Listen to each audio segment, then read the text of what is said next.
Cravings confuse me. Last week I was walking through a busy part of town when I spy a pizza place, and suddenly I'm hit with a visceral craving to devour a delicate thin crust tomato and basil pizza. Delicious. Except I just had a massive meal with a friend. I was completely stuffed. I physically couldn't eat another bite. It struck me in this moment, my cravings are outrageous, desires to consume to beyond excess. Yet for most of my life, most of the time, I seem to follow my cravings regardless. I don't know if you do this, be it drugs, food, pornography, shopping, gambling. You know that consuming more isn't good for you, but you seem to somehow do it anyway. Regret soon follows and we feel empty and out of control. This experience got me thinking, why do we have this destructive tendency to consume to excess? And is there anything that can help us take back just a bit of control? Well, since my trip to China, I've been using their ancient philosophy to try and challenge some of my more destructive behaviors. And there's a poem written by an ancient sage on exactly this topic. These ideas have helped me become less reactive than ever, so I thought in this video we could explore the lessons together. All right, here's the poem. The 5 colours blind the eye. The 5 flavours dull the taste. The 5 tones deafen the ear. The hunt and chase craze people's minds. The sage observes the world, but trusts his inner visions. He allows things to come and go. He prefers what is within to what is without. Right, I'm on a walk, so let's try and unpack these lines. As we'll see, there is so much wisdom contained in this poem. If I was to just give you an overall picture, the 5 colours, tones and flavours are thought to refer to all the sensory stimulations in the world. And Lao Tzu, our friendly sage, is advising against chasing and over-consuming these things. He then tells us how a sage has a healthier relationship to desire. Now, this idea of the chase I find fascinating, so maybe we could start there. This poem was written over 25 centuries ago. It's easy for us to feel disconnected from our ancient ancestors because they lived so long ago and the world has changed so much. But given Lao Tzu is advising his contemporaries against the dangers of the chase, our propensity to consume endlessly, suggests that the ancient Chinese, just like us, had some wacky cravings to deal with. Indeed, the social sciences have found that Homo sapiens do have a tendency to stop taking pleasure in what we have and to desire more and more. So why do we have this frustrating quality? Well, it's worth noting that cravings themselves are what actually keep us alive. They motivate us towards the things that we need for survival. There's some messed up experiments back in the 50s where they blocked the dopamine receptors in the brains of rats. Dopamine is the neurotransmitter that triggers cravings. And the rats died because they didn't want anything. So we need cravings, but the issues for us arise because our cravings evolved tens of thousands of years ago in a harsh, scarce, unpredictable world. So back then, it made sense to eat as much as you could while you could, whereas moderation and being content with what you had just didn't make sense in terms of survival. We're still living with these instincts, which explains even when completely full, I can still desire more. A medieval funny man. A jester, yes. So George, my boy, what are you working on? Yeah, I'm doing a video on my wacky cravings. Cravings, eh? Well, I haven't had one in years. You want to know my secret? A crossword a day keeps the doctor away. Anyway, well look, I think what you're talking about is important, but not just for personal issues, but for societal ones as well. Right?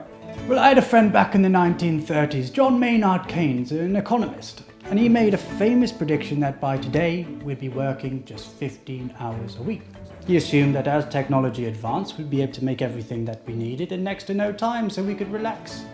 Clearly, however, he was wrong. But while technology has improved beyond our wildest dreams, what he forgot to account for was our insatiable appetite to consume.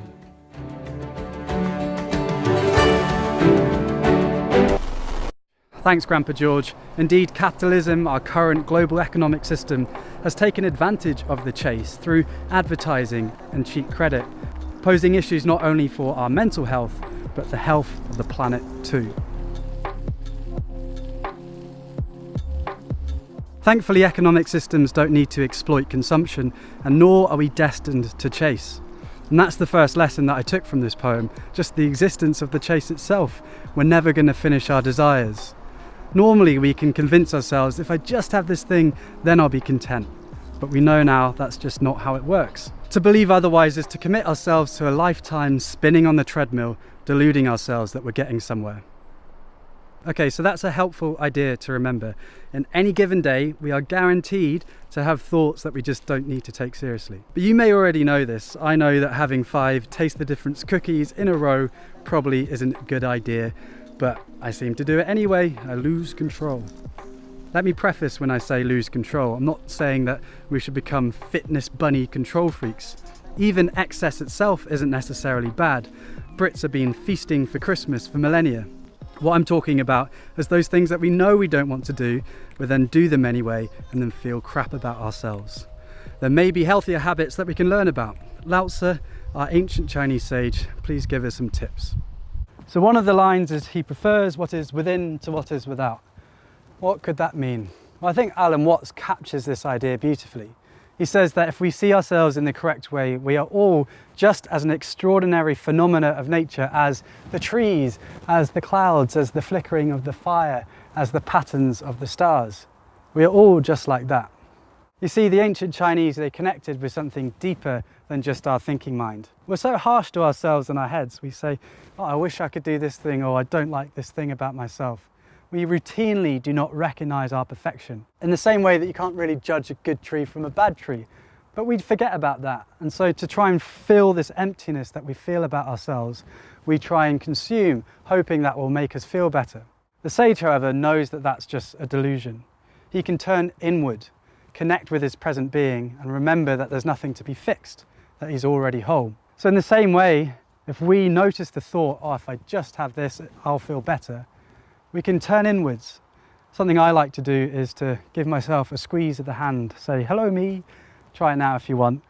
I don't know a lot, but I do know I'm in this remarkable thing that's keeping me alive without me really having to do anything, and I don't thank it enough. The squeeze of the hand is all it takes to feel grateful and to put our more destructive cravings and thoughts into context. Turning inwards can be home, a place to return to when we notice we're looking outside of ourselves for happiness. But in our moments of madness, it can be hard to remember. So Lao Tzu, have you got any other tips for us? The sage observes the world, but trusts his inner vision. Here I think Lao Tzu is trying to point to another way of relating to the world. Yes, we have our eyes, but we also have our inner vision, our ability to see the thoughts and insights that come not from the senses, but from within us. And when you turn inwards like this, what you notice is that not only are we not broken, but we have an immense amount of wisdom built into us. Take the simple examples from this video. You go to do something that you know isn't good for you, and without prompting, a part of you that cares about your health and happiness pops up and says, hey, I don't think this is a good idea. We call this our conscience, and because it happens all the time, we don't really put much thought into it, but it is a remarkable self-protection mechanism that we have built into us, and it's just one part of our innate wisdom. So why is it then, if we are born with innate wisdom, that we seem to make so many silly decisions? Well, I think this is what Lao Tzu is getting at when he says the 5 colours blind the eye. If we cram every waking hour full of sensory stimulation, we numb ourselves to our own inner wisdom. Well, I think I can name a few examples of this. If you have a sweet treat after every meal, soon enough you don't feel satisfied unless you've had that sugar hit. The 5 sugars have dulled your taste buds to subtler and healthier flavours. Or take social media. If you're someone who regularly scrolls on Instagram, comparing yourself against the Instagram babes of the world, you may, the next time you look in the mirror, not like what you see. The 5 fake bums or 6-pack abs have blinded you from your own innate beauty. This idea can explain quite a lot of our destructive behaviours. We get so caught up in consumption that we lose track of what's good for us. But perhaps the more familiar situation are those where we know it's not good for us, but we do it anyway. You see someone smoking a cigarette on the street, and before you know it, you've got one between your lips. Or you're surfing the web and you see an advert of a sexy lady, and before you know it, you're watching pornography despite your partner asking you not to. It's moments like these where we can feel that the world is pulling us around, that we're not in control, that our behaviour is dictated by our environment. But again, the sage knows that that's not the case. The sage observes the world but trusts his inner vision. Cravings for a sage happen in slow motion. They have a craving from the external stimulus, but they can see a thought arise in their head, and they have the mental space to consult their inner wisdom and choose their response. This idea of observing speaks to the fundamental ideas of mindfulness. We can't control the external world, we can't control what thoughts come into our head, but we do have responsibility, the ability to choose our response.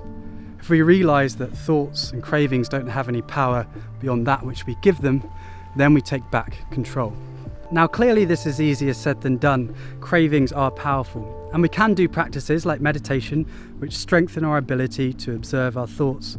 But even just the understanding that the world doesn't happen to us, it happens through us via thought, can help remind us that ultimately we do determine our experience of life, and it's just a journey of a lifetime to becoming less reactive and more sage-like.